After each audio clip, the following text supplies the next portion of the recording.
Charlie Munger may be best known as Berkshire Hathaway's vice chairman, Warren Buffett's best friend, confidant, and business partner for 6.5 decades. But Munger was also a giant in his own right, a scold of corporate excess and greed who preached to a large flock of devout followers about how to get along in investing and in life. A Renaissance man, Munger modeled himself after none other than Benjamin Franklin. He studied mathematics, physics, meteorology, and engineering, all before attending Harvard Law School. He trained himself in subjects as diverse as psychology and architecture. Munger passed away at the age of 99, just 1 month shy of his 100th birthday, and 2 weeks after our last interview with him. Tonight, we bring you a look back at the wit and wisdom of Charlie Munger. Hey, Charlie, first of all, I just want to thank you for inviting us to your home today and for hosting us here. We appreciate it. Well, I hope it'll be interesting. It's certainly a peculiar example of one life. It's interesting that a man who started out to be a lawyer ended up with an identity that's more like a guru's than a lawyer's. I called you a lawyer once, and I think that was the most irritated you've ever been with me. Because that was how you started things, but you really have studied every field out there and tried to Yeah, sure. to take things from different studies and different models in life. Did you go about doing that intentionally? Of course. I could see the power of it. When did you figure it out? Well, it came naturally to me. And I was what I would call naturally arrogant. And it wasn't that good a mind. You know, I was in the top 1%, but no prodigy. So I never would have succeeded in a field that required a mind to be that of a prodigy. But it was a much better mind than ordinary people had. And I recognized that quite early, and I just played the hand I was dealt in order to get as much advantage as I could. When did you recognize that? Were you a child Very still? young. Yeah. When I was taking courses in grade school, I was often revising the textbook and the course in my head to make it more correct because I realized the professor was doing it wrong. What kind of things would you recognize that they were doing wrong? They had some crazy idea.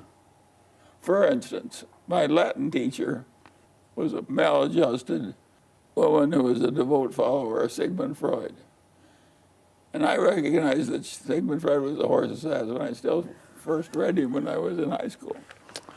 And, of course, it was an odd little boy whose Latin teacher is teaching him Freud. But she was peculiar, and so was I.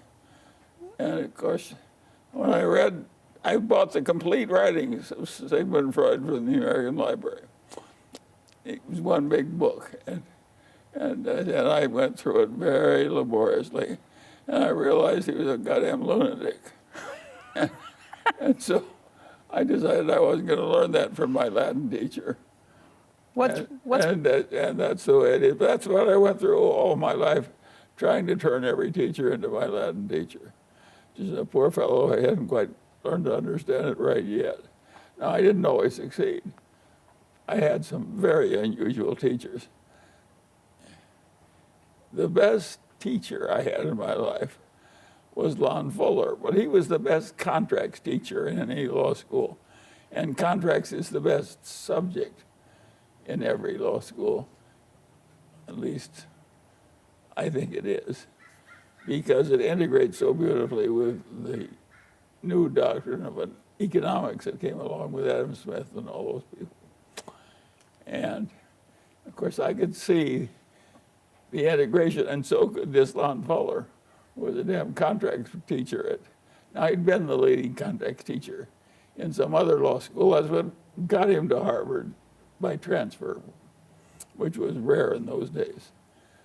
And also, I could see in the Harvard Law School something very interesting. When I went to the Harvard Law School, it was in the immediate aftermath of a long, long range in which 15 professors handled 1,500 graduate students. This is unheard of. Nobody had ever done anything like that. it just morphed into that system, and it did it early. And of course, when you have a system like that, it really helps to have a few big ideas that are strewn through the system that are useful, and some professor that sees it. And that's what Lon Fuller did. He really saw the whole damn. He integrated law and economics is what he did to some extent. And the reason he did is he wanted to know, why do we have these kind of contracts that so obviously make modern civilization work? And he didn't explain exactly why, but I can sort of explain why to myself after hearing Lon Fuller. Well, that's an ideal teacher. You had this idea of mental models before you got to him, though. Yes, and I just naturally came to it.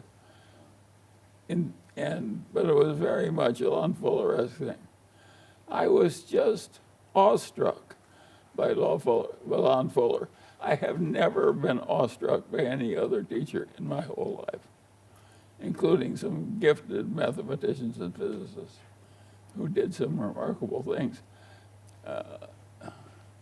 But Fuller really he really changed my life. He almost made me a law professor. I considered being a law professor. But then I knew I'd be pretty good at it. Did you keep in touch with him for a long time after law school? I never kept in touch with him. Huh. He was so remote a figure to me that he was like Moses or something going down from the mountaintop. And I was pleased he was there for ordinary. And he'd put it all in a book. I didn't need Lon Fuller. That's the way I handled almost all my teachers. I didn't need them. And let's talk about Benjamin Franklin. Yeah. He's one of the framers of our nation. He very famously gave out And he was a prodigy. And he was a prodigy, and he trained himself in lots of different disciplines. Well, and he self-trained himself with like 2 years of grade school education. This is a very remarkable thing. And when he found late in life that he needed something like algebra, he went back and pulled down the textbook and taught himself algebra. How old were you? He was very much a self-educated man. And that was a very much an interesting story for that reason. How could a man who taught himself everything, like Latin, and how could a man like that go into so many different fields and be the top guy in the whole country? And weren't we lucky to have him? Yes. Yeah, no. All those 5 or 6 people whom we now consider the founding fathers have worn pretty well. But you found Ben Franklin when? How young were you when you first came across what Ben Franklin had done? Well, I think high school, yeah.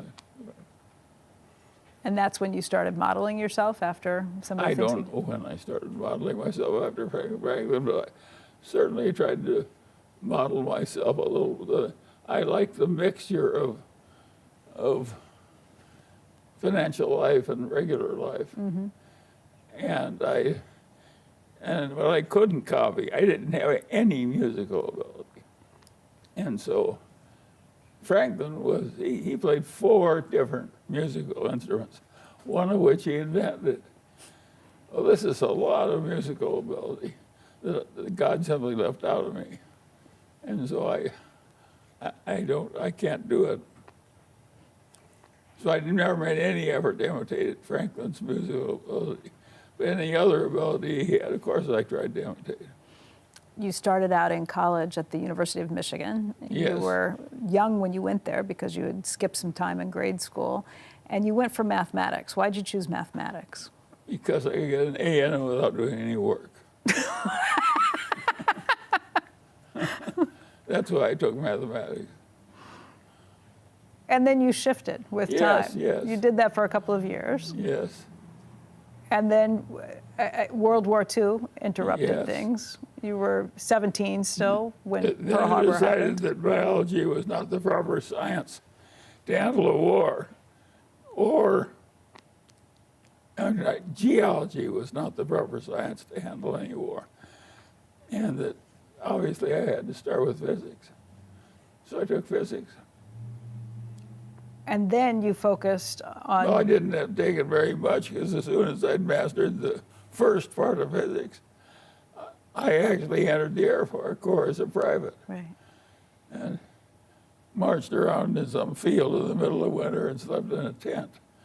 And I must just say it was pretty damn unpleasant to be outside in the winter, sleeping in a tent. Look, this is the middle of November. We're in Southern California. Look at it.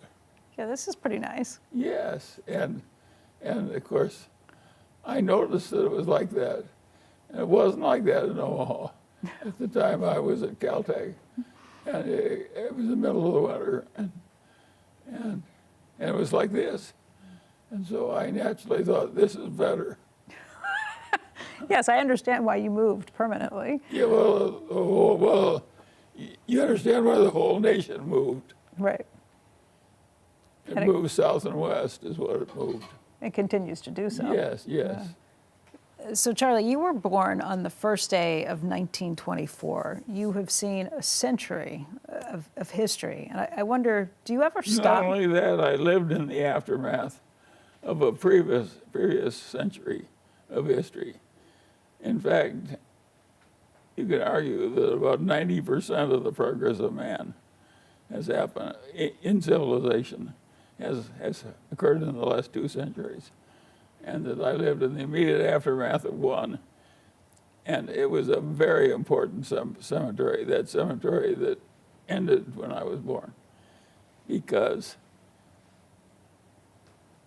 in that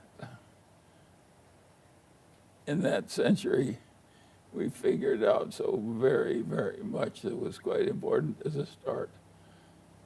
If you stop to think about the technical revolution, it happened in that century. That's when they opened all these coal mines and created all these steam engines and so on. And so it was just, and of course that's what brought the economic system up. So man had enough leisure, had enough time to think when he wasn't just getting enough food to eat. And so it was an amazing time to be born, and to be born in the place in that century where all the growth was going to occur. The United States. The heyday of the British Empire, which was probably the most important empire that ever existed on Earth, ended about the time I was born. The heyday. You look, you're a stamp collector. Pretty much the whole Earth was colored red or pink for the British Empire. And it was a little stinky island in the North Sea, and that's what they created the most important civilization ever created. Now they borrowed heavily from the Greeks and the Romans and so forth to do it, but they did it nonetheless, and it was a very interesting thing. The idea that a system where 300 families owned half the land in England, and when the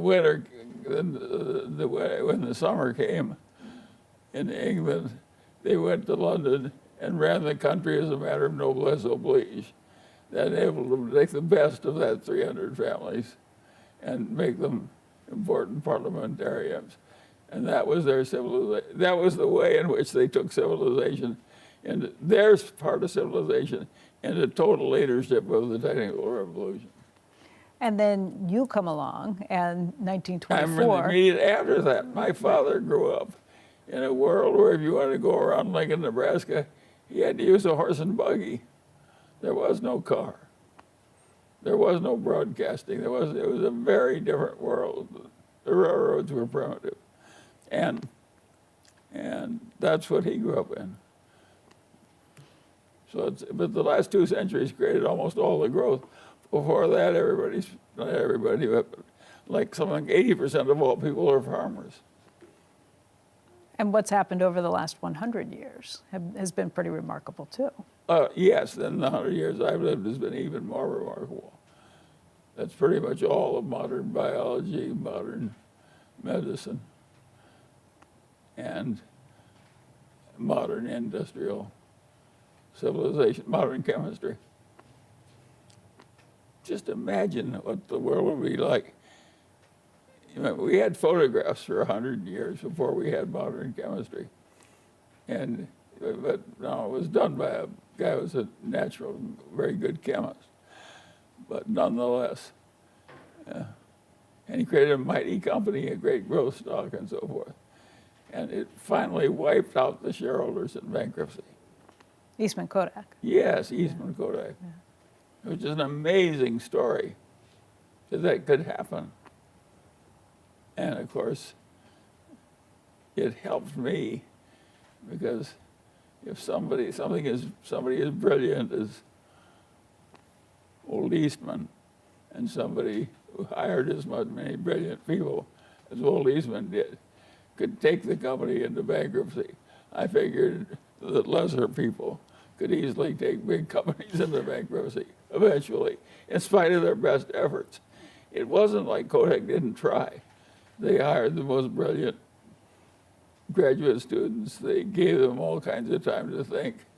They learned everything any important man on earth learned as quickly as they could, and so on and so on. And even so, they wiped out the common shareholders. And that taught you what, as an investor, as a Sure, businessman? and I was going to be a common shareholder someday in some company, and it would help me to know that it was very easy to wipe out the common shareholders, even a great company run by a genius. I mean, that's an argument for being diversified, but yes, it is an argument for being diversified. But that's not really what the and lesson there's you took some away. argument for being diversified, but there's also some argument for being non-diversified. And the argument for being non-diversified is better for a few people than the argument for being diversified. So the lesson I would take out of that is to be diversified. That's not the lesson you took out. What's the lesson you took out? Well, it was going to be very difficult to be excellent enough at anything to make any money. That's the lesson I took out of it. And I could look around me. And I was lucky there too, because one of my father's two best friends was a guy named Eddie Davis Sr. And Eddie Davis Sr. was the leading urologist, well, probably in the United States at the time. And just working as a private physician who taught medical students urology without charging for his teaching time, because that's what doctors did in their days. They were volunteers at the medical school. And they also furnished free medicine to their colleagues whom they knew. So it was like a cartel against the rest of us. And courtesy to the noble profession. And if you read the Hippocratic Oath carefully, which I'm the kind of a fellow who did, it doesn't sound like nobility. What he was telling the doctors to do was to keep their secrets away from the people who might compete with them practicing medicine. Do not reveal the secrets of our craft to outsiders. That's the great rule of Hippocrates. Not do no harm? Well, he gets credit for that one. Yeah. But what he really emphasized was, don't tell anybody else how to do this. The people who have the modern system of this are the magicians. Okay. They have kind of a code of not telling the public how they're doing the tricks. Right. And for a long time, I could not understand how they turned those women back and forth into apes or panthers and so forth in Las Vegas. Right. And I could smell a panther, and I knew panther smell.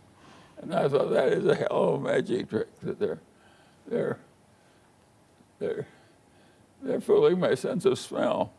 And I couldn't figure out how the hell they were doing it. I could figure out how they were my sense of smell. They were bringing in panther smell, but they weren't. But they also brought in, they turned the women into panthers and back into women. Yeah.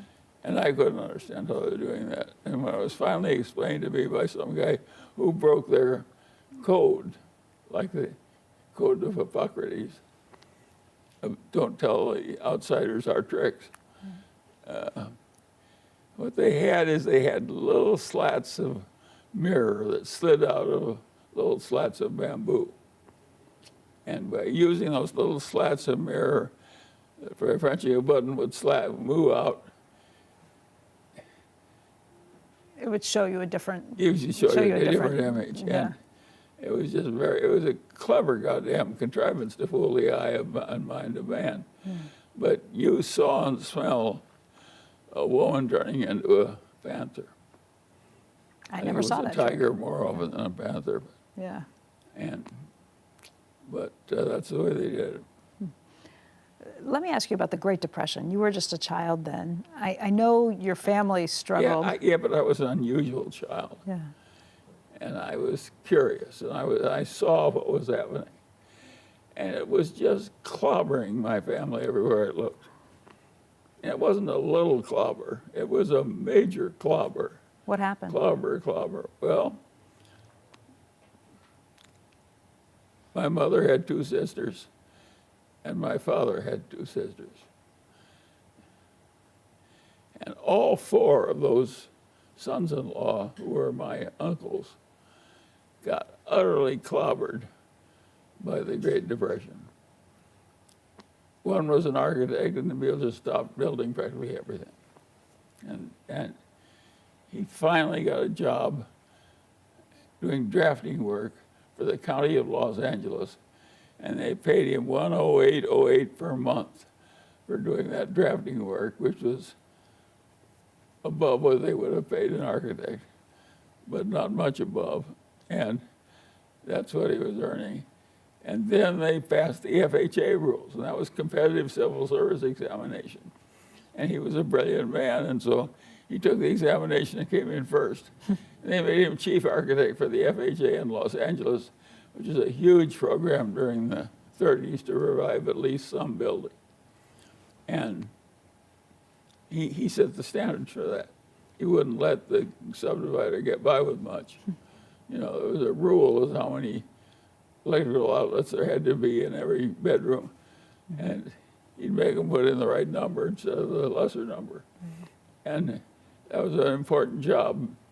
Builders under depression incentives being what they would naturally be, and a good architect being what he would naturally be. Right. And so the FHA, which was then fostering a great percentage of the total building that was going on in terms of houses, just said, if you're going to build a house, you got to have so many electrical outlets per bedroom.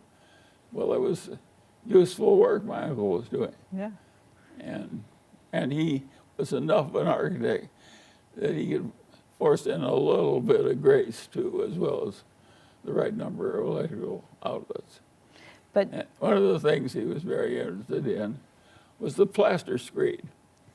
And most people don't even know what the plaster screed is, even when they live in a building.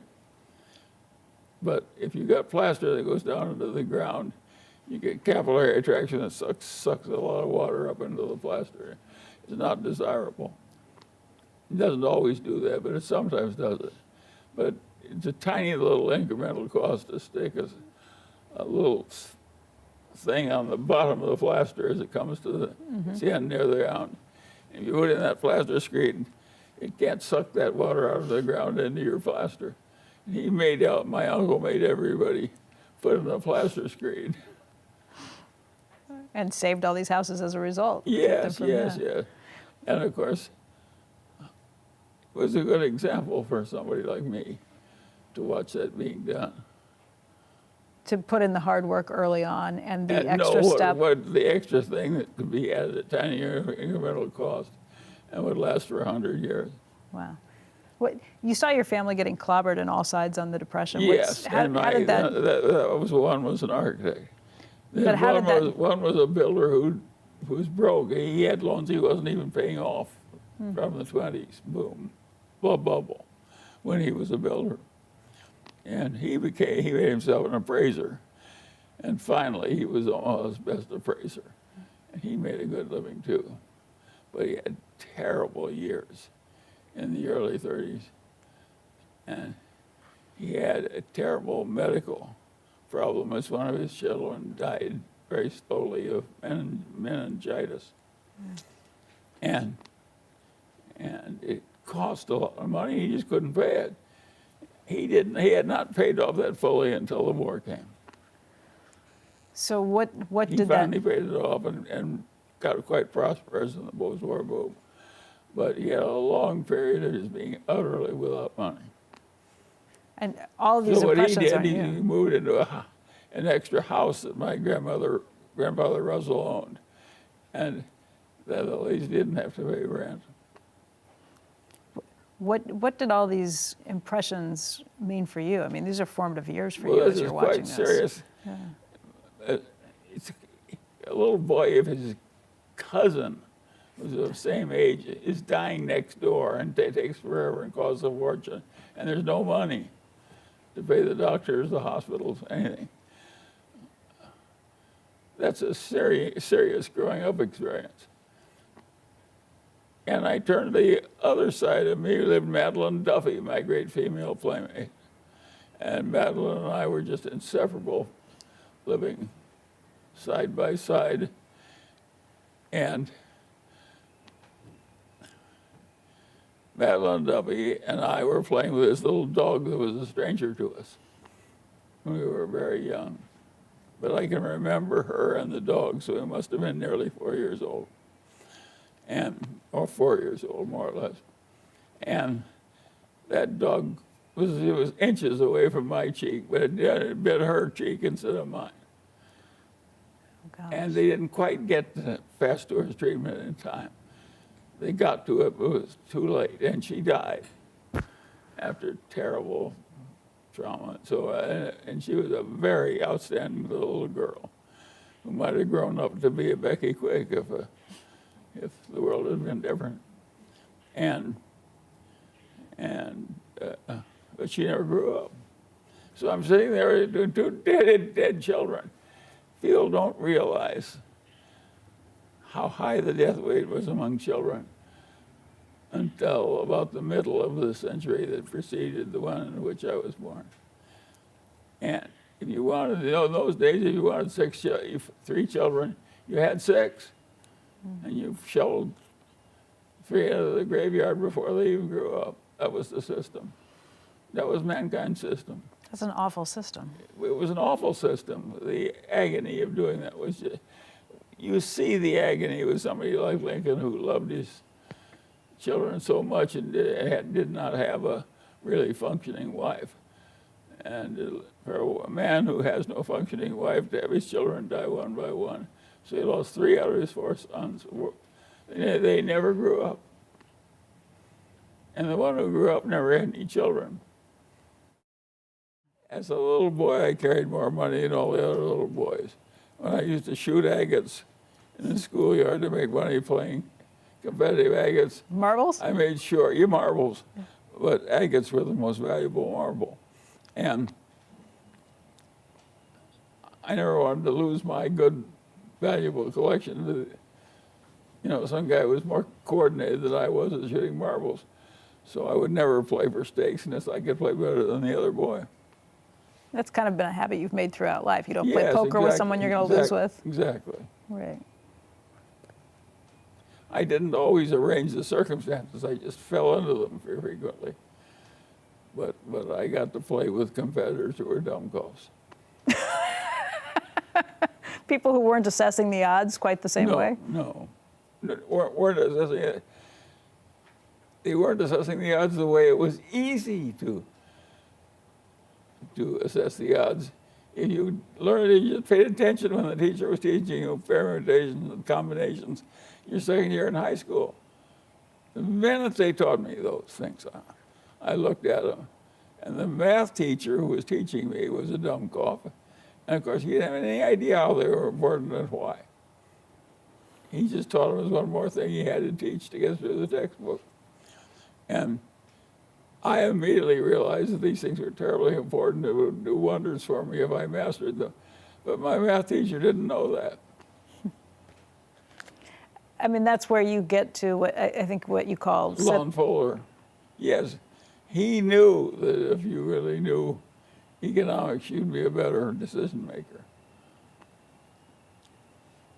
and that gets you Quite a bit. Yeah. Yeah, that opens the big gate to a lot of interesting territory. The trouble with that territory is hard. Most of the leading economists are very talented people. It's hard to just get coherent on the subject, much less persuasive. And so it's a very difficult subject. And on the other hand,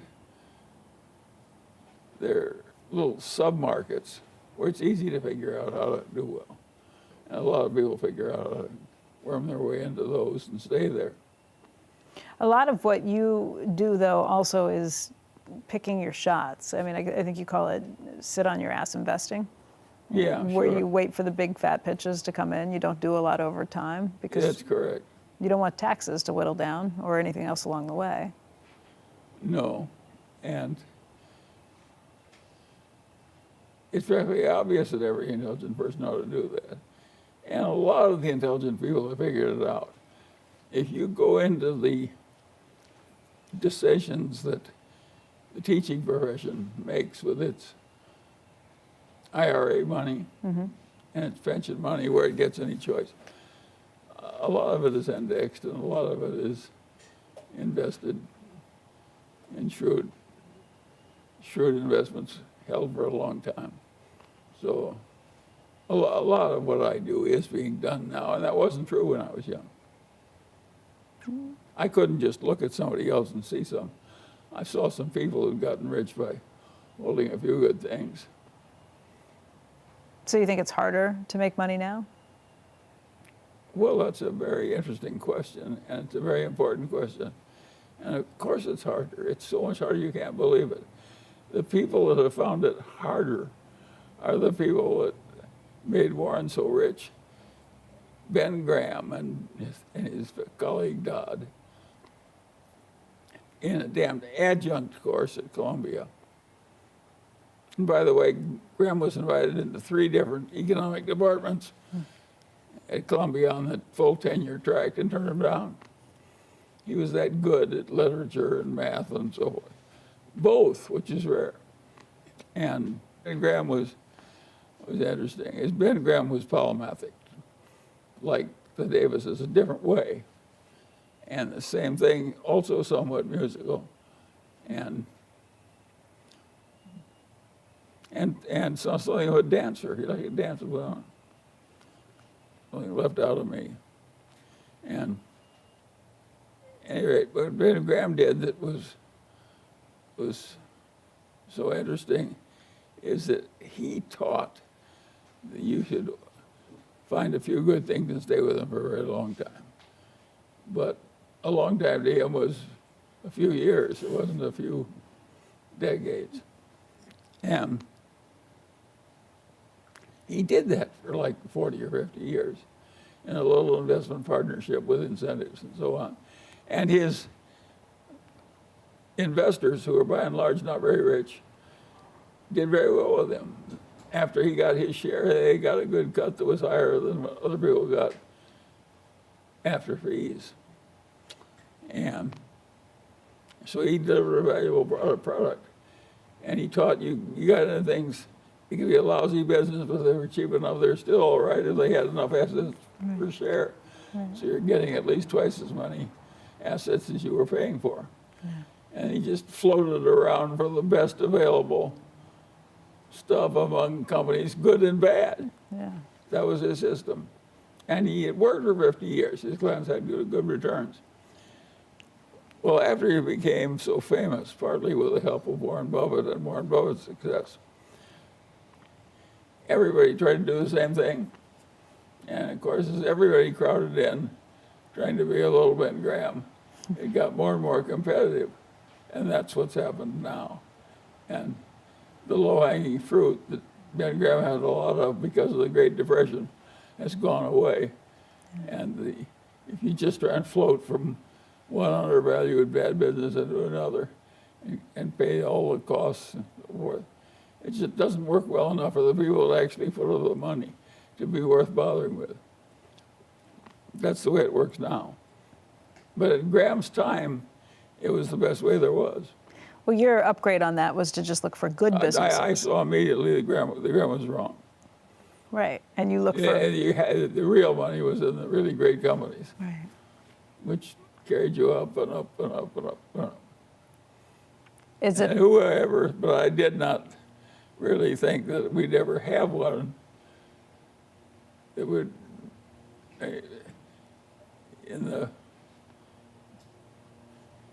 just so many hundreds of billions in Berkshire. I did not anticipate when Warren and I were starting with our little piddly start that we'd ever get to 100 billion, much less several hundred billion.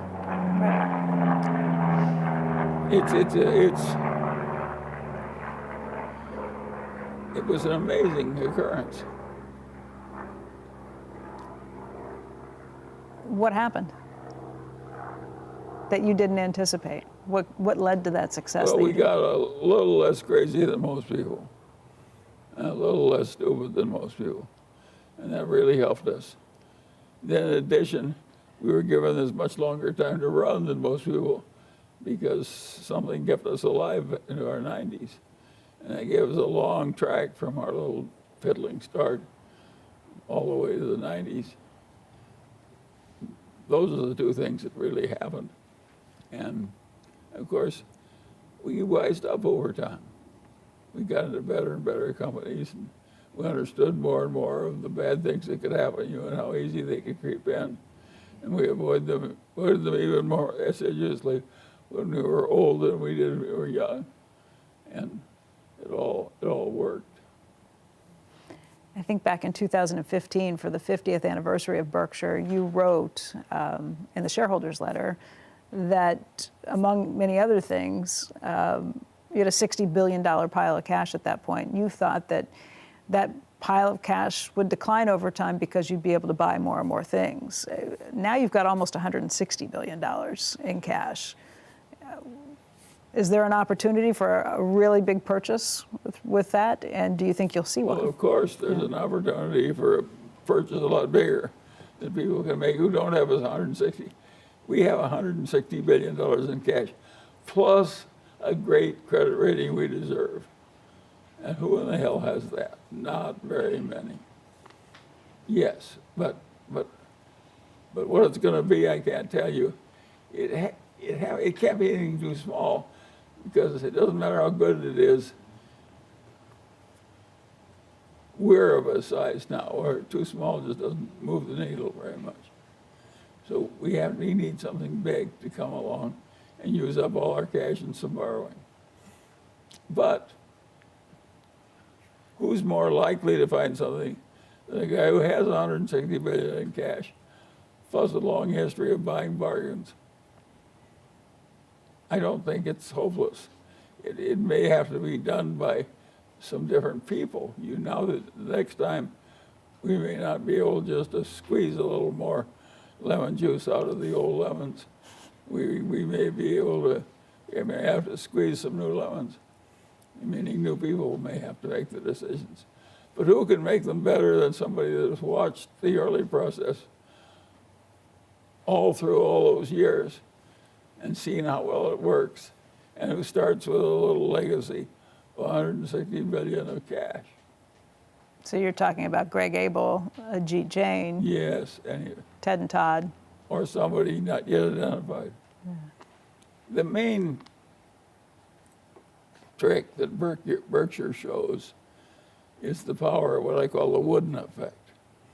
And Wooden was the most famous basketball coach of a whole era. And you figure out what the hell he really did, which of course, somebody like Warren and me, we just automatically do it.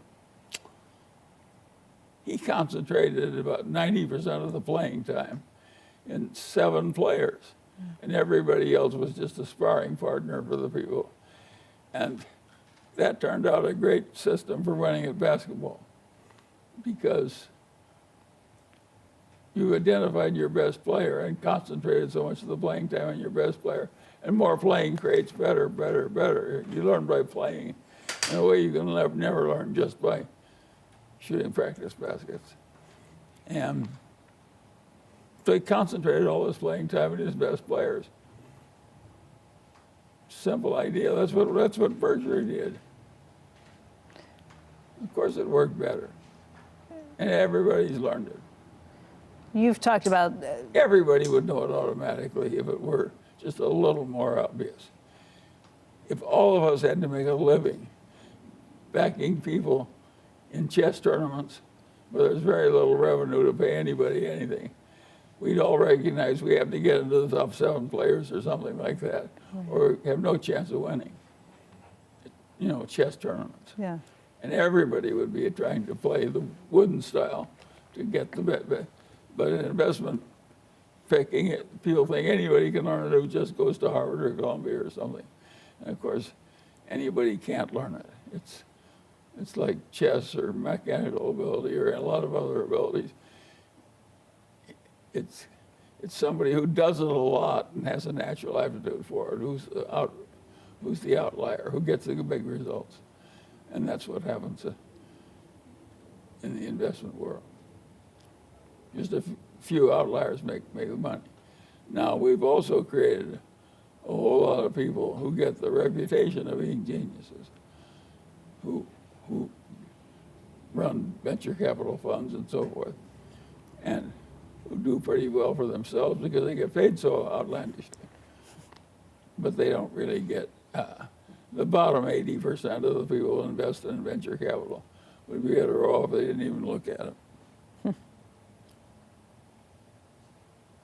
So they're just The people who stumbled into Sequoia in the right year were different. They got a long, long run when Sequoia didn't try and grow. And they got the advantage of milking Sequoia. But that was rare. Nowadays, everything is quite different. I do not think venture capital will win in the future the way Sequoia once did. And I don't think Sequoia will win in the future the way Sequoia once did. It's too hard. It's too damned hard. Meaning that they were... There's too much failure, difficulty, accident in the world. It's really hard to have a stretch like Sequoia has had as an investment firm. Now everybody thinks if they just sort of copy the method, they'll get the result. And of course, it's like competing with John Wooden's example. You can compete in John Wooden's example while you in fact do something else, which is what they're doing. Mm-hmm. And of course, but they're not going to get something else. They're going to get lousy results, not Wooden results. Yeah. You talked about some of the joy you found with some of the investments Berkshire's made along the way. I think Washington Post was a great one. Who doesn't like to happily enjoy extreme success accumulated with people who are extremely admirable? That's what Warren and I have gotten to do. Yeah. Well, of course that's a lot of fun. And a lot of the people at Sequoia have had a lot of fun because they've done a lot of similar things. What, besides the Washington Post, though, which is one you mentioned in a 1995 speech as being one of the best investments ever, what other investments have been some of your favorites? I'm thinking of maybe a BYD or a Costco. Well, they've all been favorites, but again, BYD is a good lesson.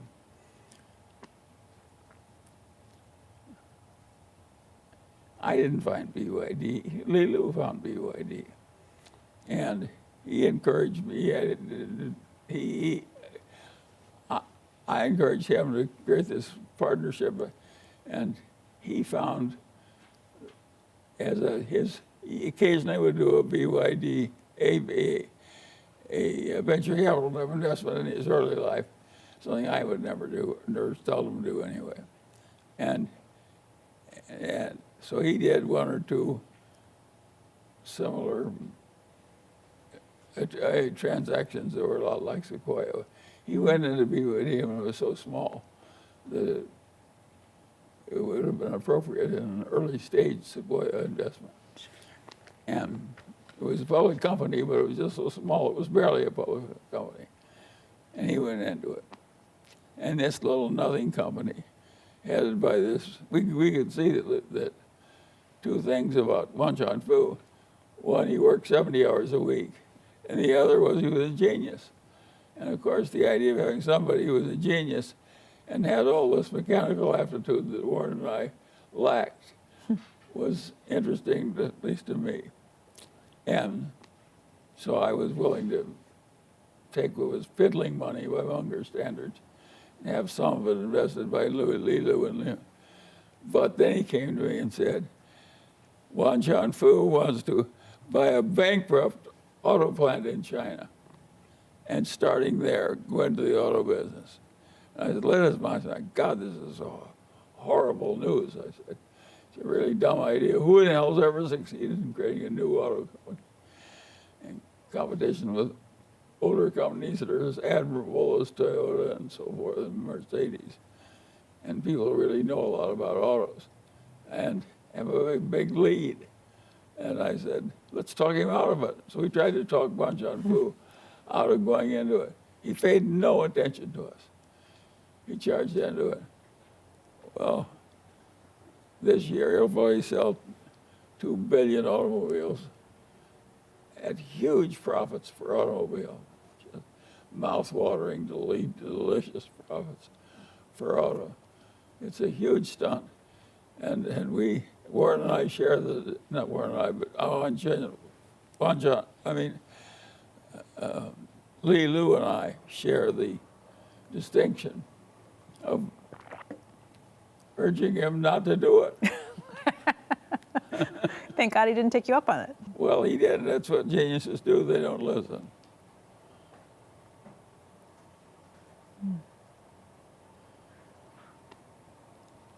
And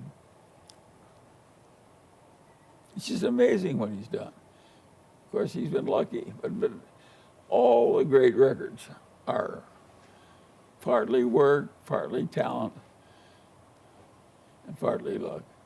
That's what you'd expect to win. Well, with this many people in the game of investment, of course the big winners are going to be people who get luck and who get work and talent and luck. That's what we've had. What was interesting about Berkshire's history is what turned the first $300 million of Berkshire net worth into the first $3 billion of Berkshire net worth. Now, some people have now gone back and checked all that figures, but some people figured it out.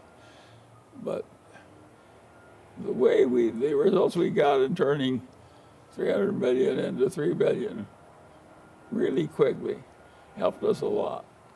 What was it? Well, it was blue chip, stamps, and See's Candy, and the Buffalo News newspaper, and the early insurance operations under Ajit Jain when he came to us. And so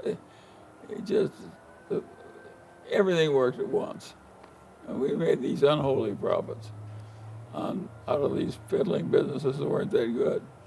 And it was a very remarkable thing. And there was some luck involved. Warren has said that his worst trade ever was buying Berkshire Hathaway itself, the mills. Yeah, sure. What was your worst trade? Well, I think my worst trade was buying a block for the Munger family in Alibaba, which is a pretty good company, but I think it got overhyped. And Jack Ma made mistakes in dealing with the Chinese government.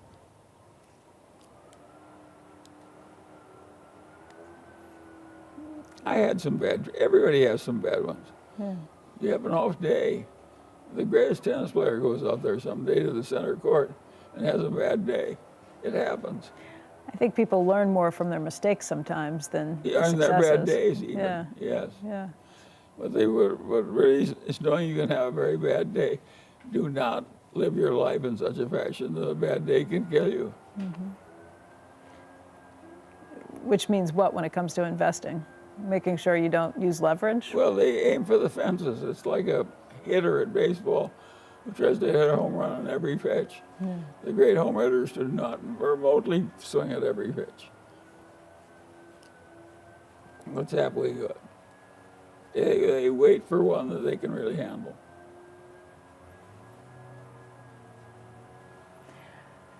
And that's what great stock pickers do too.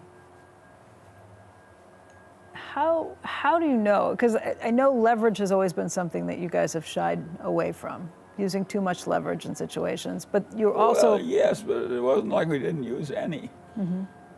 Insurance float gave us some leverage. That's why we went into it. Right.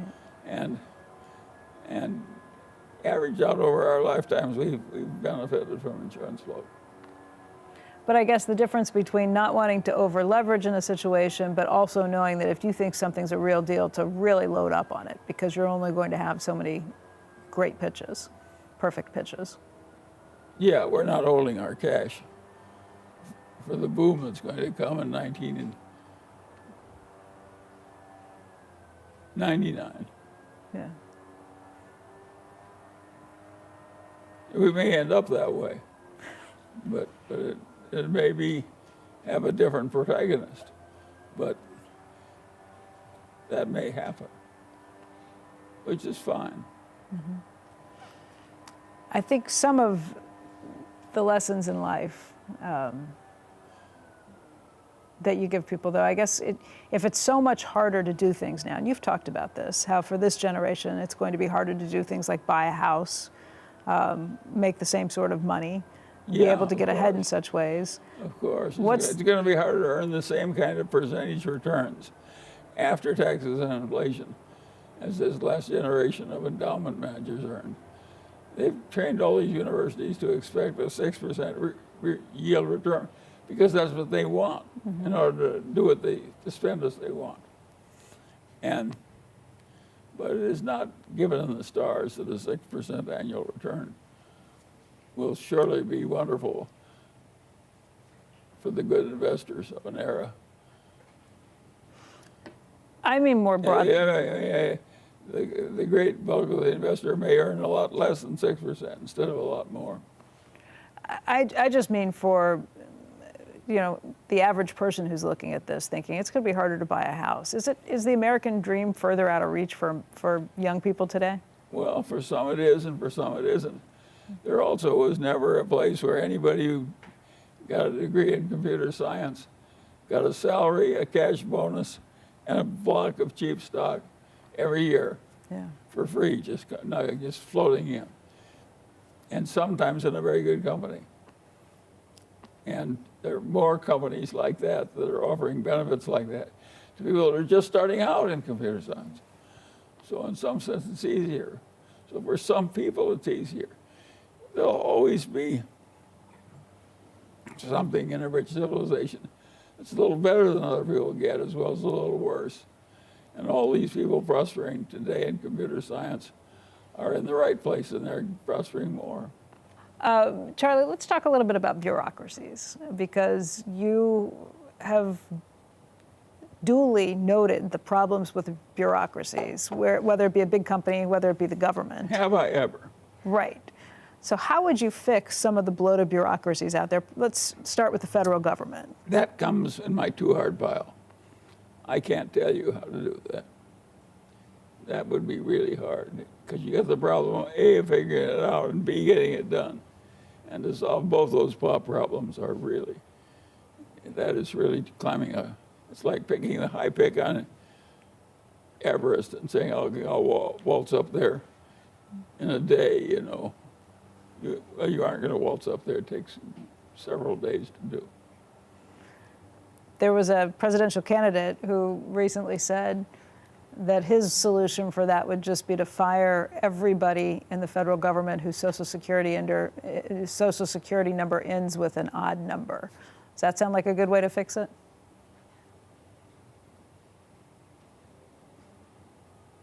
No. It does not. It's too arbitrary. And it may be that you need some bigger fix than that. And it may be you're never going to get it, too. It may be that it's just something like old age that we're never going to get rid of.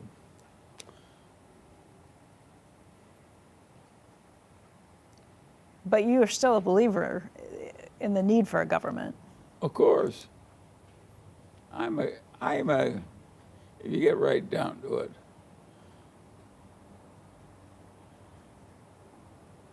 what I am is a lover of the progress of civilization. That turns me on. Oddly enough, the man whose name I bear, my father's father and my father's mother, both thought exactly the same way. And the great moral book, they took me to church in the Presbyterian church and all that. But in Sunday school to take on lessons and all that. But when they really wanted to teach me something which turned them on, it was the legend of Robinson Crusoe created by Daniel Defoe. They just loved that guy creating a little English civilization on a goddamn vacant island. And that he could do it if he worked at it. And that, of course, that was the lesson they were trying to teach the grandchildren. And I was so amused by it. I could see immediately what they were trying to do. And I could see immediately they were right. Of course, even if you're given a goddamn desert island, you turn it into a civilization if you can. Civilization is important. I accepted all those moral lessons. Now, they never said this is what we're trying to teach you, A, B, C. But they did make me read Robinson Crusoe, not just every week, but every night. Before I went to bed, I got a little dose of Robinson Crusoe. When I was a little tiny boy, and of course it was good for me. And of course, I never got over it. I'm still following Robinson Crusoe's method of going at life. That's what I did. I imitated Robinson Crusoe. My grandfather's teaching worked. That was a funny way to raise grandchildren. And I was the first grandchild on that side, and so I went down and lived there for weeks on end sometimes. And so I got doses of all these lessons from Sunday school and also from Robinson Crusoe. And of course, I really absorbed the Daniel Crusoe lesson. Then I was lucky with my ancestors on the other side of the family. I am very good at learning things from dead people. That's what everybody should learn. And so I had one grandfather on the other side whose life never overlapped mine. He was dead before I was born. But he was the richest man in his town, had an immense old house. And he invited all the grandchildren to come in and stay every summer, as many of us wanted. And of course, it's fun to go stay with a rich old grandfather. You know, who kind of owns the town. Yeah. And he was the majority owner of the main bank. And armies of grandchildren. And the old man had been a pioneer. He'd come there as a pioneer and lost all his money in some bank failure in the East. So from absolute nothing as a pioneer in Iowa, he had eventually made himself the richest man in his town and so forth. And he lived to be an old man, as you can imagine. And what he loved to do was talk about the hard old days of living in a sod house, which is a cave. You moved into a cave in the winter. How many people want to raise two little children in a cave? You can imagine yourself doing it? No. In Iowa winter, living in a cave with two little children. Well, that's what he gave his wife in marriage. And they, from that poor start, ended up with this huge success. And by the standards of his time and place.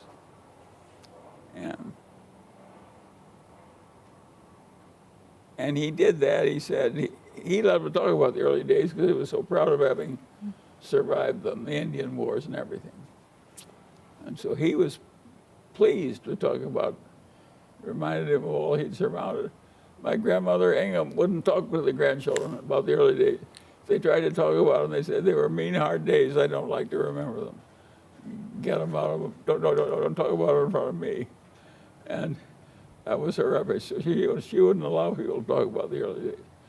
But Grandfather Ingham just talked endlessly about the end of days, and how he'd surmounted all these hardships.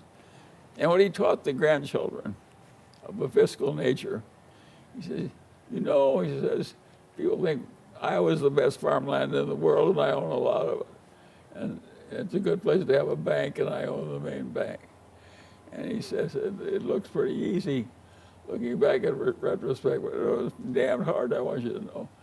And he said, in reviewing my life, what you grandchildren have to realize, it was his version of Robinson Crusoe. He taught every grandchild, is when they give you a real opportunity, the world's not going to do it very often. And you're only going to get 3 or 4 of these invitations to the pie counter. Mm-hmm. And when you get your invitation, for God's sakes, don't take a small helping. he basically said, lever up when you're sure you're right. And of course, that's good advice. But be sure you're right is what makes it hard. How can you be sure you're right? Yeah. Well, but you can't, that's the point. You can't do it very often. Just a few times in a lifetime. Even if you're a Grandpa Ingham or a Warren Buffett, you only get a few trips to the pie counter. If you take out of Warren Buffett's life the 10 most important trips to the pie counter, the whole record would look like dung. It would be just worthless. And we knew enough to take a good helping when we were over the trip to the pie counter. Now, we did take way smaller a helping than we could have easily handled. Berkshire could easily be worth twice what it is now, and the extra risk we would have taken would have been practically nothing. All we had to do was use a little more leverage that was easily available. In hindsight, you're glad you didn't? Just from the potential risk? It's an interesting example. The reason we didn't is the idea of disappointing a lot of people who had trusted us when we were young under a thing that left us, if we lost 3/4 of our money, we were still very rich. Right. That wasn't true of every shareholder. Losing 3/4 of the money would have been a big letdown. So we were very cautious in dealing with our shareholders' money. If Warren and I had owned Berkshire without any shareholders that we knew, we would have made more. We would use more leverage. I've had people say recently that because of the multiple wars that are going on around the globe right now, if you look at Israel, if you look at Ukraine, what's happening with Russia, people say that we are potentially in the worst of times. If you look at China for the potential to take over Taiwan. It could end up blowing up human civilization, which I love so much.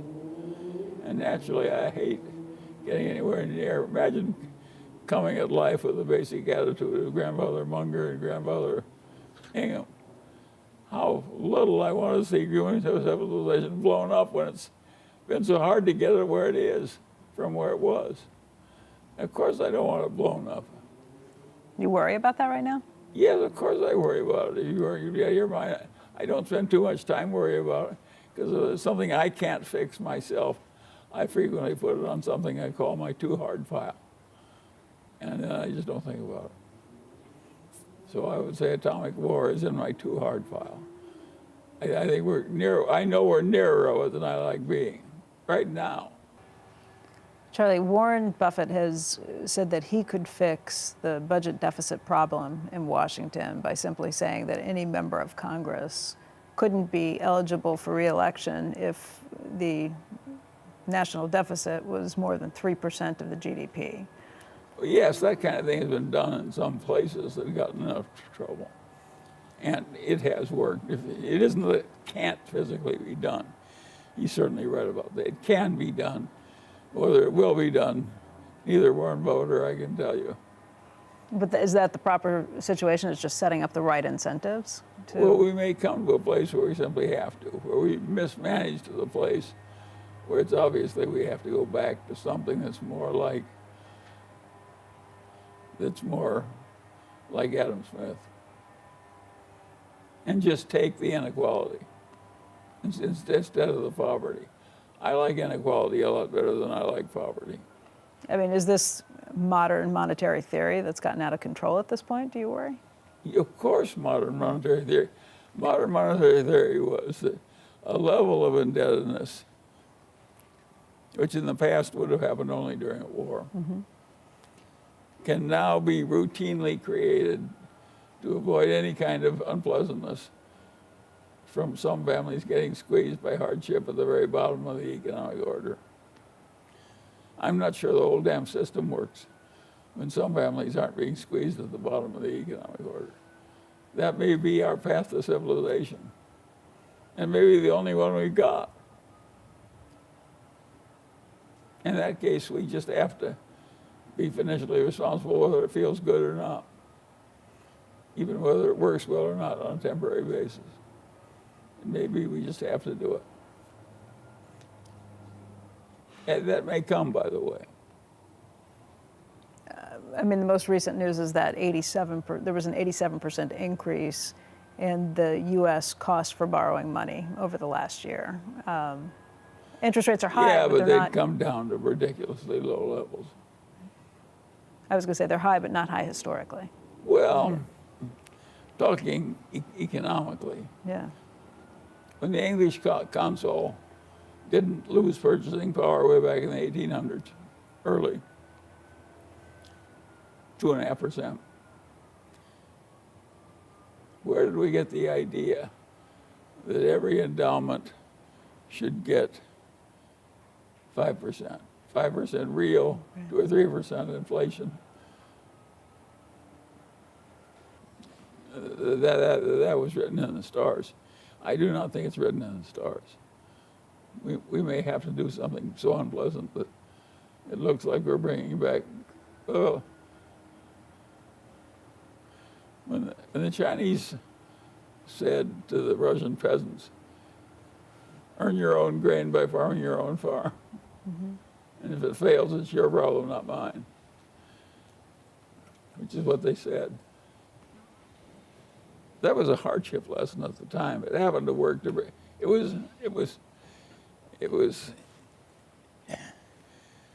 looked like a hardship lesson, but it really was an invitation to plenty. It was say, eat this spinach and it'll really be good for you. It's capitalism, and you've said all along that capitalism is the best system. Well, it works. If I like your little medallion and you like my $7 wristwatch, and we trade them, I may think your little medallion is worth X, and you may think my little wristwatch is worth $7. And we may work out some kind of a trade, but they just, well, if yours is worth $1,000 and mine is worth $1,000, we both made $1,000. Right. Because that's the way we value them, and this voluntary exchange doesn't cost the government anything. The GDP just goes up by $1,000, and I just think it stays. I'll exchange my watch for your medallion, and there's nothing else that will do that except capitalism, and do it automatically. You need capitalism plus somebody that creates a sound currency that uses a medium of exchange. When you got those two things, now you and I can have a simple system of exchanging watches for medallions. And we both want to do it. It's something we can do. And it's just, that was the stuff that somebody like Ron Fuller, he was interested in that stuff. And in seeking out to make his own work more meaningful, he tried to understand it. And I could see him struggling with it. And it was early in the history of economics as a discipline when this was going on. Now the main ideas had been discovered. But the main ideas had not been discovered in the law schools. I mean, Lon Fuller was one of the very few people who had some vague understanding of how economics interwove with law. And of course, it's the combination that helped me do as well as I did in life. You've said that proper incentive structure should be set up for public policy too, that you have to think about it very carefully. If you want to go into public policy, you should go in and think about what the end results are going to be from some of your actions that you take. Once you get in the business of saying, to make it fairer, so that the hardships of life are more widely distributed. You can call it fairer, or you can call it more generous. But either way, they mean the same thing. They want the hardships of life to be mitigated for some people. That means other people can sell things to the government that they use in helping unfortunate people. And people have a different idea about the government. They think it's mildly cheating the government's all right. It's a big, dumb bureaucracy. They're engaged in manipulating us so they can live well. Of course, we can finagle a little so we can live well. And therefore, it's okay to cheat the government. And the cheating of the government is so extreme.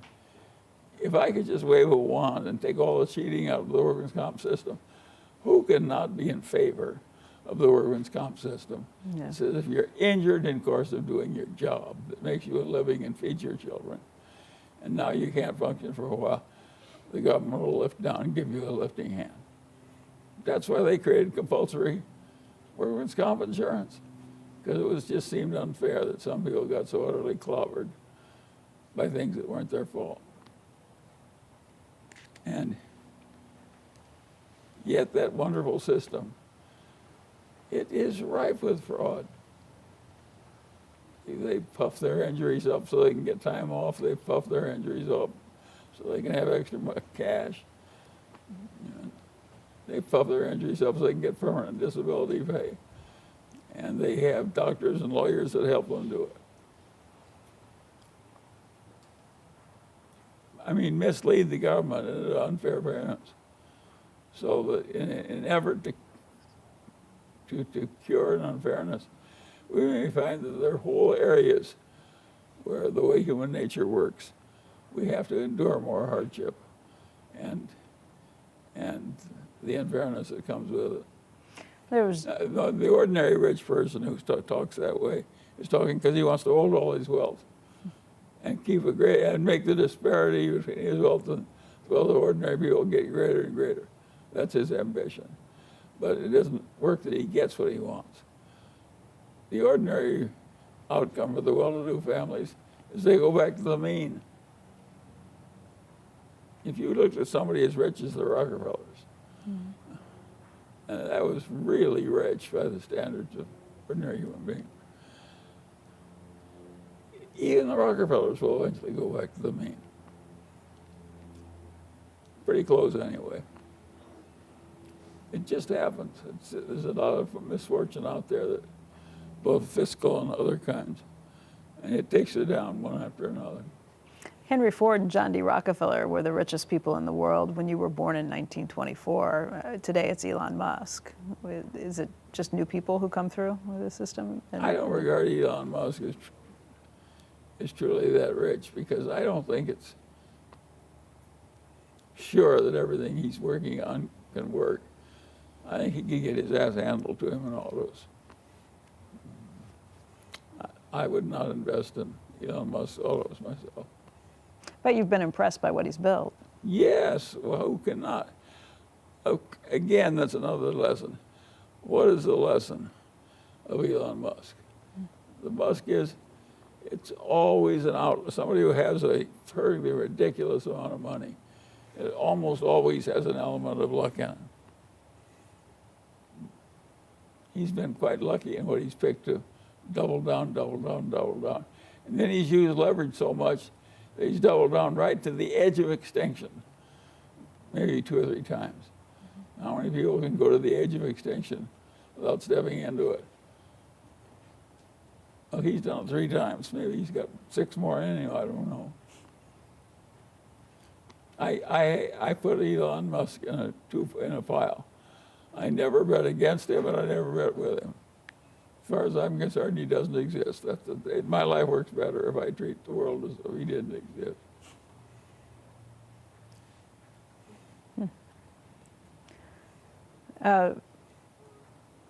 Let's talk just about a few cultural things. I know reading is the one way that you say, the only way people can really get smart. You don't know anyone who's gotten smarter who doesn't read a lot. Well, yes, even the fiction of the world, which includes a good deal of the Bible and Shakespeare and the great novels and all that stuff. The people were good at painting pictures and painting and telling stories, and people learn best when they learn a story. It looks more like a piece of a life, a story. So it works. What are you reading right now? Well, and now my life is, people know I'm a nut on books, and they kind of like Poor Charlie's Almanac or something. Yeah. So what do? They send me books, gifts. So I get so many books in this house as gifts that I no longer buy books. I just select from those that people give me. And I kind of like doing it. I think they kind of like doing it. It's very peculiar. I think I heard that you've been binge watching Seinfeld. Is that right? Well, I've finally gotten so I've seen so many of the reruns twice that I don't want to see them a third time. But I do like a bunch of self-centered people making the wrong decisions. It appeals to it is ridiculous. It's utterly ridiculous. These people go out of their way to get into insane worries and so on. And they solve some of their problems with humor. Yeah. It's a show about nothing, though. It's Yes, but it's not really about nothing. It's about the humor of life being used to make life endurable. By kidding one another, which is what they're doing, because they're really kidding the audience, they are amusing us all.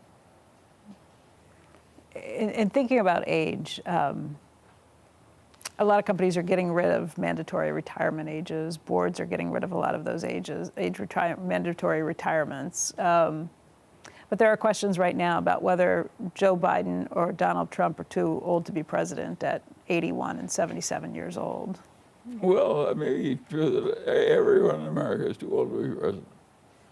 It may be just too hard a job the way things have worked out. Maybe this is like my cousin's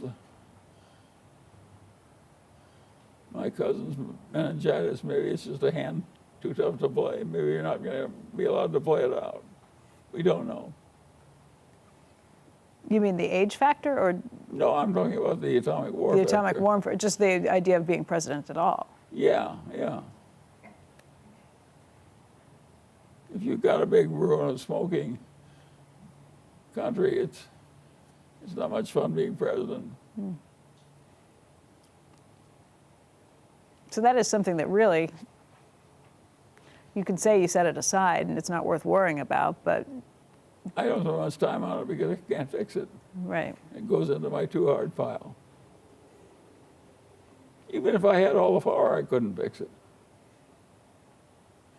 If you gave me the power to write all the laws of the world, I would sit down, even if it happened today, and try and help you write those laws. I would think it was the most important thing that mankind could possibly do, because there's a lot of laws that are stupid and cause bad results. And if you know what they are, well, you could just eliminate the ones you didn't like and put in ones that would help. And I think somebody like Warren, who naturally thinks the way I do on this issue, he'd be quite happy making laws for the whole United States. And you would too? Yeah. I'd feel it was my duty to try, too.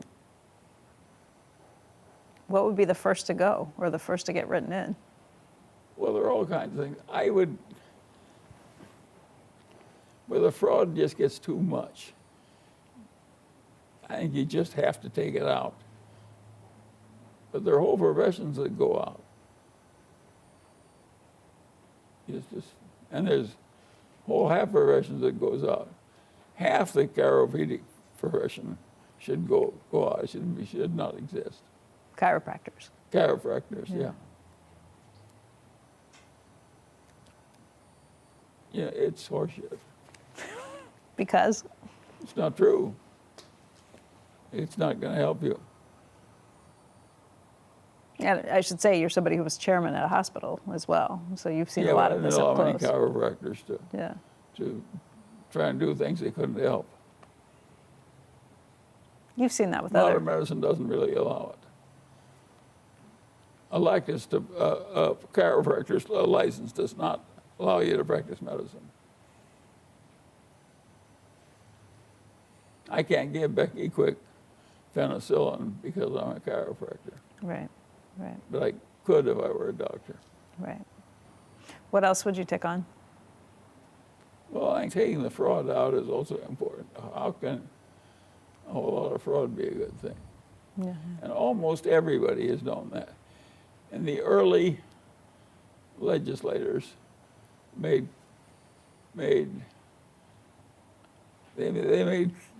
creating artificial currency.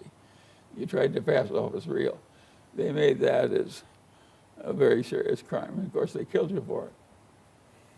And that was probably a good rule at that step in mankind's civilization, was to kill the counterfeiters. One thing I'll guarantee you is a counterfeiter who's dead is not going to counterfeit any more currency. They can't do it after they're dead. No. Well, there are actually people in our liberal arts universities who think that it's cruel to kill people because they can't do any more mischief after they're dead. But I consider some people so damn mischievous that it's a very good place to have them, is dead as soon as possible. So you bring back more capital punishment? Yes. I might have less in some places and more in others, but I'm sure I would.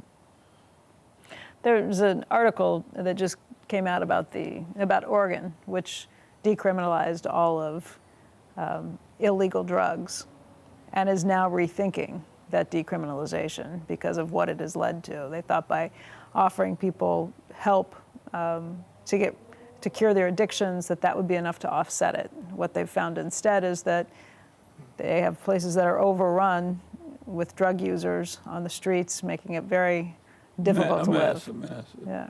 Yeah, of course that's true, and that's the kind of problem you run into. The great rulers are people like Lee Kuan Yew and Lon Fuller. And Lee Kuan Yew, he said, figure out what works and do it. That was his sole message. Figure out what works and do it. And of course, mathematically that translates figure out what doesn't work and avoid it. Right. And both rules are correct. And yeah, you have to get it right, or as close to right as human beings can get it right. Part of the advice that you give people in life is pretty basic stuff, but if you follow it, it's really excellent advice. I think your first one is have low expectations. The second one is have a good sense of humor. And the third one is surround yourself with love of friends and family, obviously. Yeah, sure. I have a hard time thinking of a time when you set your expectations low, though. Yeah, well, I did. How so? Well, let me give you an example. It's perfect. Here I am, little boy growing up in Omaha, and my father, one of my father's best friends, is living 2 blocks away, and he has 2 sons, and I'm right in the middle of the age of his 2 sons. And I'm a little older than one and a little younger than the other. And Eddie Jervis Jr. is sort of a mechanical genius. Mm-hmm. He can take anything apart quickly and put it right together and perfectly. And he also reads books all the time, and that's probably all he ever does is sit around reading books. He's a very bookish little genius with vast mechanical ability. And Eddie Davis Sr., his father, was the son of the leading mathematics professor at the University of Nebraska. Right. And He didn't have any money. In those days, he had a huge family, and they didn't die, and he couldn't, it was very difficult supporting them on a professor's income. And he went to all kinds of stratagems. He'd make his own raincoat out of a piece of oilcloth to save the money of buying a raincoat and so on. And nobody else did that, even by the standards of the 30s. But that's the way he did it. But he was a very talented man who wrote math textbooks and so on. And Dr. Davis had enormous mechanical ability, as well as enormous mental ability, and being physically dexterous. He could do anything. He saw things in 3 dimensions, and and it was quite obvious that anything that required mechanical ability, I would not be as good as the 2 Davises. You know, I just, no amount of effort or work was ever going to do it, make me into a fly caster like Dr. Davis was or anything else. I just didn't have that kind of ability. And so I decided to stay the hell out of businesses where I would compete with people like Eddie Davis Jr. and Eddie Davis Sr. in their strong suit. Knowing your competencies. Knowing your circle of competency, right? Yeah. And that kept me away from those businesses, totally. But part of your advice in life, I think, is to understand that change comes with life and adapt to it. And it's something I think about a lot in my own struggles with life. Everybody knows that.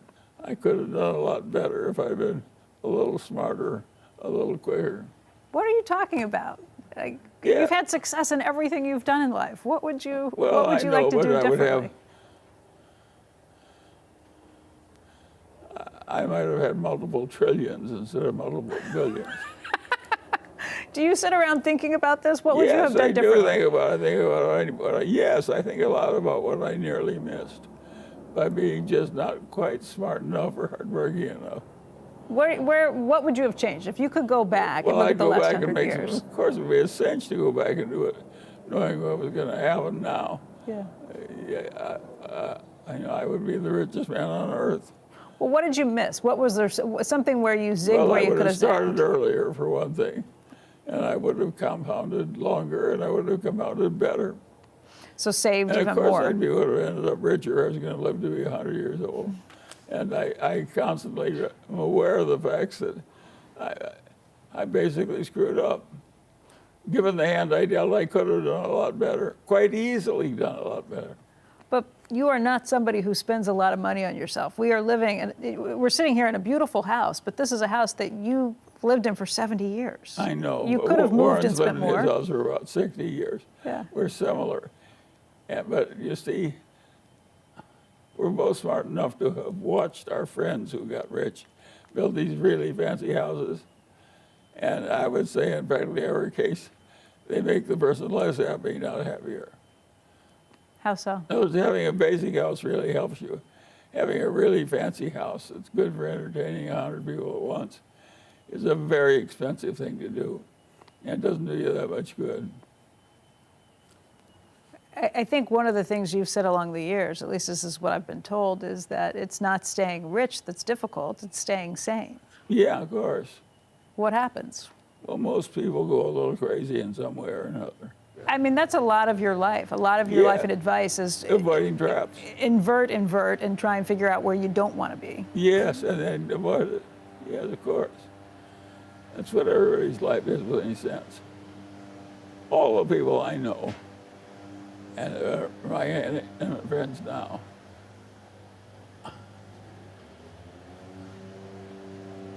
they never would have become alcoholics.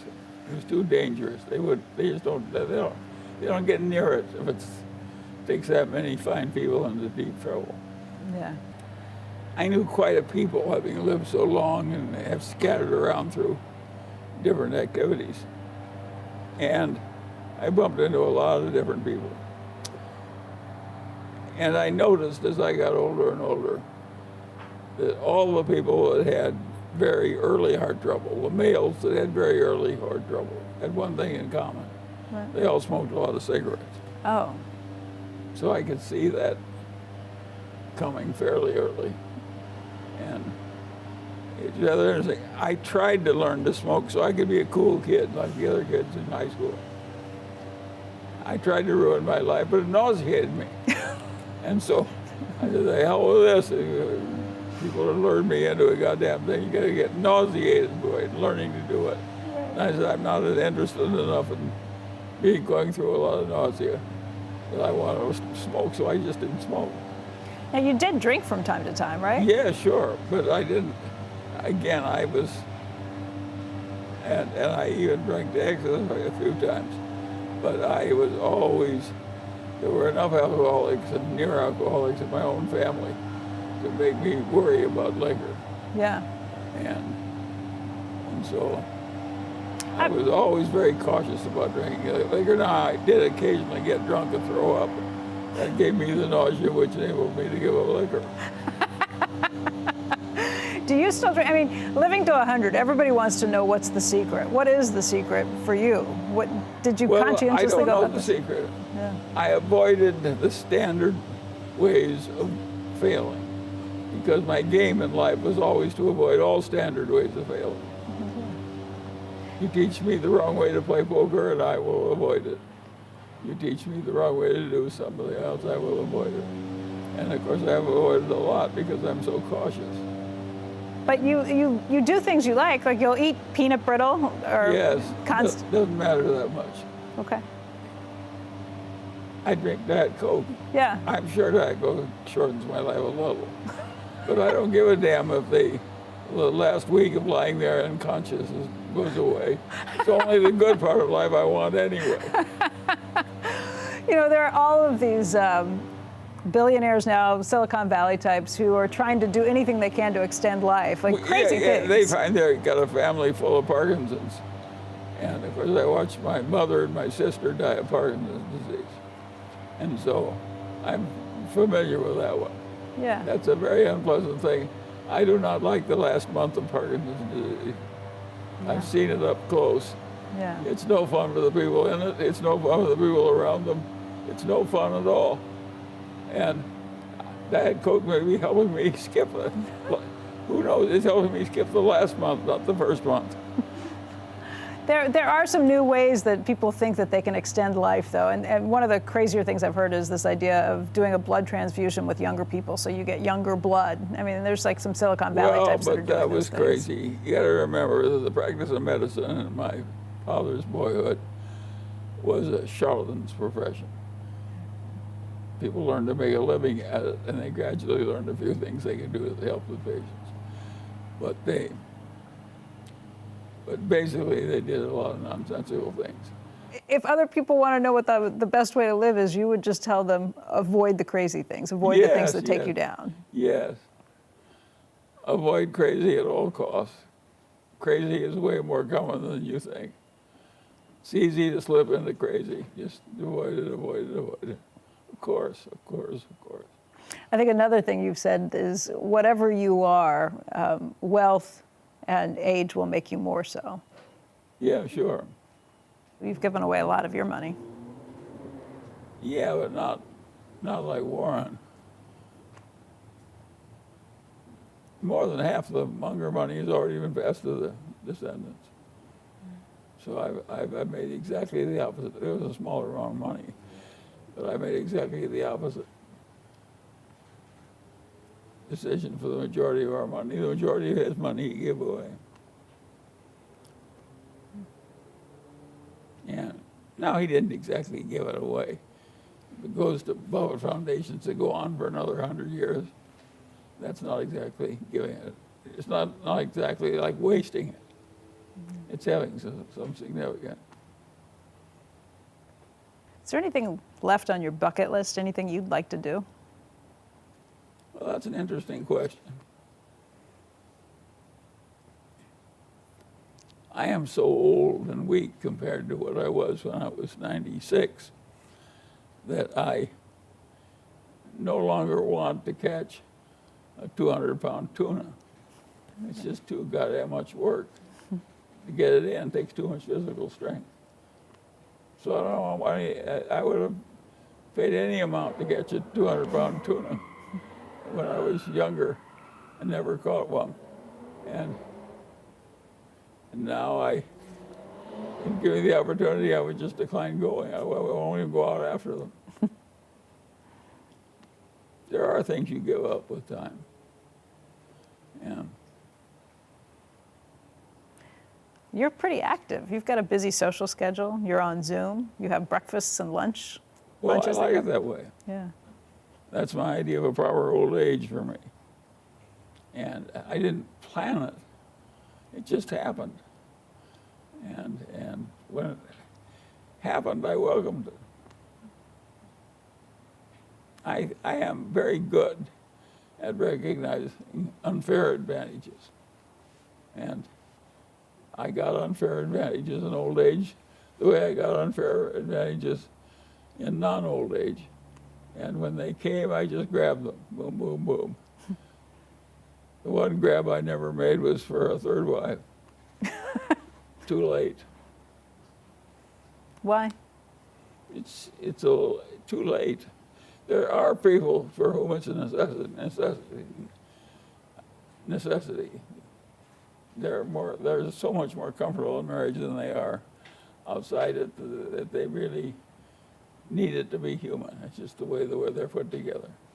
And for such people, I recommend the 100-year-old dating app. But you'll find that if you put it in there, that not many 100-year-olds want it. They're just lying there.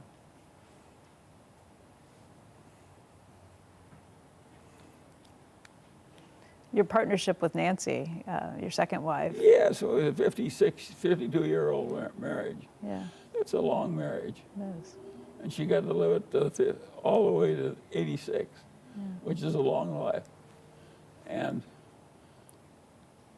now there are some tough stretches, but most lives have some tough stretches. Yeah. And hers came very near the end. I mean, Charlie, people probably look at you and think you're incredibly wealthy. You've had all these great opportunities and things that have happened in your life, but you've struggled too. Of course, everybody struggles. The iron rule of life is everybody struggles. I try and think back of what the toughest moments might have been and how you got through some of those. And I mean, Well, we all know how to get through them. The great philosophers of realism are also the great philosophers of what I call soldiering through. If you soldier through, you can get through almost anything. And it's your only option. You can't bring back the dead, you can't cure the dying child, you can't do all kinds of things. You have to soldier through, and you just somehow you soldier through. If you have to walk through the streets crying for a few hours a day, it's part of soldiering through. Go ahead and cry away, but you can't quit. You can cry all right, but you can't quit. you've had time in your life when you've done that? Sure. I cried all the time when my first child died, but I knew I couldn't change the fate. In those days, the fatality with childhood leukemia was 100%. That was your son. That's Penny. gone away. Now the cure rate is way up in the 90s. And it's an amazing development. Think of how much pleasure it's given me to watch the cure rate for leukemia. What mankind civilization did was soldier through those tough years that took away my cousin Tommy from meningitis, and took away my son Teddy from leukemia. Imagine pretty well fixing that disease for families who came into life later. It's a huge achievement. You can see why I like civilization. To me, civilization is what man has done over the last 2 centuries. and it's been a good thing to watch. Charlie, Warren Buffett told me that a long, long time ago. You told him he should live his life. He should write his obituary the way he wants it written and then live his life accordingly. Yeah, sure. I assume you've done the same thing for yourself. Well, no, I've written my obituary the way I've lived my life, and if people want to pay attention to it, it's all right with me. And if they want to ignore it, that's okay with me too. I'll be dead, but what difference will it make? And so, but I think it's not a bad idea. Listen, Warren and I both live in the same house for decade after decade after decade. All our friends get rich and build better, bigger and better houses. And naturally, we both considered bigger and better houses. And I had a huge number of children, so it was justifiable even. And I still decided not to live a life where I look like the Duke of Westchester or something. And I was going to avoid it. I did it on purpose. Why? I didn't think it would be good for the children. That it would spoil them? Yeah, it's. If you're in a rich family, you think your duty is to use the wealth to live grandly. That's what everybody's doing with the money. You will learn from the people who are doing it. Is the plan for your life, the obituary you would write in your 30s, the same you would write today? Sure. I basically believe in the soldier on system.